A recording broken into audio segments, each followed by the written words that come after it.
วกเป็นได้วันเพื่อนสบายดีบ่เราสบายดีเด้อทุกคนมาสาวคนมาสบายดีกันเด้อเอาเนาะอยู่วันเพื่อนกันเรียนหนังสือคือเก่าสาวผู้ตั้งใจไปอัดคลิปส่งถึงร้านเรียนเราเป็นคนบอกร้านเด็กร้านเนี่ยตั้งใจเรียนสาวผู้ดีใจสุดเซ้ยเด้อเอามือนั่งเนาะเพราะเรียนวิชาวิทยาศาสตร์ในสิ่งแวดล้อมเราเรียนวิทยาศาสตร์ในสิ่งแวดล้อมเพราะว่าเป็นบุคคลเป็นมีประมาณมาบอกร้านเนาะแล้วก่อนสาวผู้เรียนเกี่ยวกับอย่างอื่นเรียนเกี่ยวกับการเกิดอุบัติเหตุภายในเรือนหรือว่าทุกคนคือจะรู้ที่ใครเกิดเราประมาณได้ฟังพวกโมเมแล้วก็ดูคลิปสาวผู้พาเรียนมาสิ่งใดที่ควรเกิดอันตรายสิ่งใดที่เราควรเอาไปไกลหรือว่าแต่เราควรปฏิบัติดีนะคะโดยเกิดอุบัติเหตุหรือว่าวันนี้เนาะเราจะมาเรียนเกี่ยวกับอุบัติเหตุหรือว่าอันตรายจากภายนอกของบอกร้านเนาะอันตรายคืออะไรอันตรายคือว่าสิ่งที่เป็นตัวอย่างนะคะว่ามันเกิดบาดเจ็บกับมีดบาดเจ็บต่างๆเนาะสาวผู้พาไปเรียนเนาะแต่ว่าสาวผู้ยากเพราะว่าคือว่าจับมีจับผ่าด้วยจับสิ่งที่มันแตกตรงนั้นสิบาทสาวผู้เลยเปลี่ยนเป็นผูกผ่าเขาบอกร้านเนาะเขาโดนผูกผ่าเขาโดนผูกกระดูกเนาะเอาเห็นพวกนั้นสังเกตเบิ่งให้หมดอุ้ยเครื่องไม้ยังมีลูกเครื่องไม้เป็นยังเป็นตะยานเดี๋ยวบอมาว่ามาดูอีกพวกนั้นเคยเห็นบอเคยเห็นเป็นบอจากคนท่าหรือว่าบอลอื่นที่มันยิ่งเป็นบอลที่อันตรายเนาะเขาจะใช้เครื่องไม้แบบนี้เป็นบอลของร้านเนาะเป็นเครื่องไม้แบบนี้เป็นเครื่องไม้อันตรายเขาไปของร้านเนาะอันนี้เป็นตัวอย่างเดี๋ยวก็แล้วก็ไปเบิ่งผูกผ้าทุกท่านเจ้าของร้านเนาะไปเบิ่งผูกผ้าทุกท่านเลยเนาะดีเห็นบอกเครื่องไม้อย่างนี้ก็เลยโอ้เป็นตัวอย่างเลยเนาะเครื่องไม้อันตรายอันตรายจากไพ่หกเราบอกร้านเราไพ่หกไม้ที่ว่าอยู่รอเพื่อนห้าหกรอบของร้านไพ่หกเพื่อนยังเป็นบริโภคโอ้ยมีเตาไฟมีกองไฟเข้าเป็นหัวโบยของร้านให้โบยดูเนาะยังหาคือเพิ่มกันของร้านโบเขาไปไก่เด้อของร้านเด้อแล้วดีเด็กเป็นบ่เนาะเล่าแบบเล่าน้อยๆเราคุณหมดแต่ว่าอย่าพักนะเนาะพักเอาตังค์มาอีกอย่างไอ้ที่ได้เป็นของร้านโต๊ะลงนะเด็กกินหมดเนาะบางคนมาปีเดี๋ยวก็มาปีผู้ปีแอมปีโต๊ะปีตังเห็นบอกพวกเห็นเด้อของร้านเด้อเห็นเด้อเศร้าเด้อวันนี้เด้อแล้ววันนี้เนาะเห็นบอกบัดออกไปรอเพื่อนบ้านพี่น้องนำไปรอวิชานะมาบอกร้านเนาะบอกร้านตกใจนะคุณยายดีบอกเห็นบอกเด็กก่อนก็จะอาบน้ำก้นลงไปสวยก็จะโทษน้ำของร้านดีบอกเป็นตะยานบ่เนาะอันนี้จะพาไปเราเกิดอันตรายในโรงงานเด้อสถานที่ที่มีความเสี่ยงในการเกิดอันตรายในโรงงานโรงงานไก่ในโรงงานเด้อแล้ววันนี้เนาะดีวัตถุเนาะวัตถุที่เกิดอันตรายเนาะที่บ้านจะเกิดอันตรายมีทั้งนี้พวกนี้ยาสียุ่งยาดำน้ำตาลเป็นบ่อเช้าผูกยุ่งเย็นเช้าผูกกระเบียดอยู่ในบ่อมันเราบ่อไก่ไก่ไปเย็นเป็นบ่อมันเป็นขยะได้กว่ามันมีสารเคมีอยู่ตรงนั้นเนาะแล้วเด็กของมีคมดีโดยเฉพาะนี่เด้อเด็กตะปูนี่เนาะของร้านเนาะเฮาต้องใส่เกลือเป็นบ่ใส่เกลือดีแท้ๆบ่คุณใส่เกลือพี่บ่ทราบผู้บอกแต่ว่าให้ใส่เกลือเด้อเวลายามดินเนาะเราอยากพยาสิเขาตีนหรือยังมีแนวบาดมีของแล้วครบจะมันบาดตีนเฮาดูบ่ว่าเนาะอันนี้บ่ให้ไปไกลเนาะลงดินต้องใส่เกลือวันนี้ยังแบบคือเมื่อแตกก็สิโจกแตกก็สิ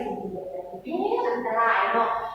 ให้เวลาซื้อเห็นว่าเขาเป็นคนไหวเห็นว่าเขาซื้อคนซื้อยามาแต่ว่าถามว่าตุ๊กแต่เดียวก็ไม่จับเป็นอะไรบอกสาวผู้มันจะซ้อนจะจริงหรือจะสาวผู้ประหยัดที่บาทมือสาวผู้ได้เอาหูขาดมาให้เบิ่งเขาก็ถูกเนาะ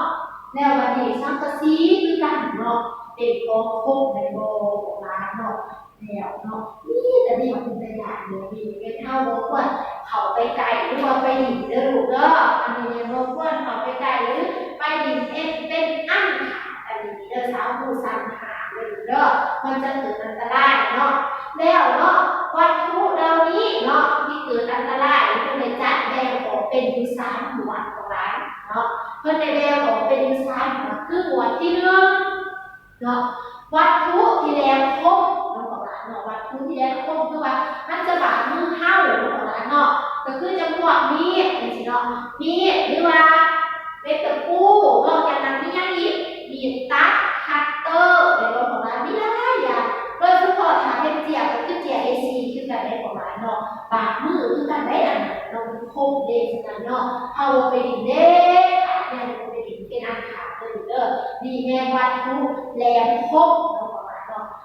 วันที่สองก็คือจะบวกถาดเรือของร้านถาดเรือคือเท่าไรถาดเรือจะบวกสารเคมีสิเราเป็นถาดเรือคือบวกยาสีลูกไม่บอกสีเลี้ยงสารกับสีเลี้ยงบอกเราสารผูกจะบุรีแล้วมาสีเลิศหาสีกันยามผักเพียนเป็นโดนเป็นสีใบเท้าตีเป็นโดนมันจะรับกินเนาะเนี่ยเป็นพยานเนี่ยขาดนอน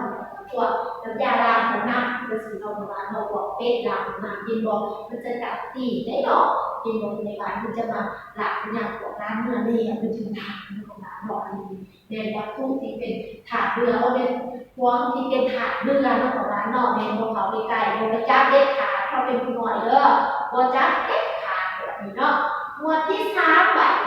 สิ่งของที่แตกหักเนาะหรือว่าโลหะอย่างนี้บอกเป็นพวกกระเบื้องกันสิเนาะพวกกระเบื้องกันสิมันสามารถแตกได้เป็นบ่กระเบื้องเนี่ยมีตัวถ้วยเป็นบ่จานเป็นบ่แล้วก็เนี้ยแล้วก็จะพวกโจกแก้วเป็นบ่ของหลายโจกแก้วเป็นสิพวกกระเบื้องกันสิมันเป็นสิ่งที่สามารถแตกได้เป็นภาษาพูดบอกว่าเวลากินข้าวไปกับการประมาณว่าคือดีๆเป็นบ่เนาะถามแต่เป็นยังไงมันคมนี่เนาะไม่บอก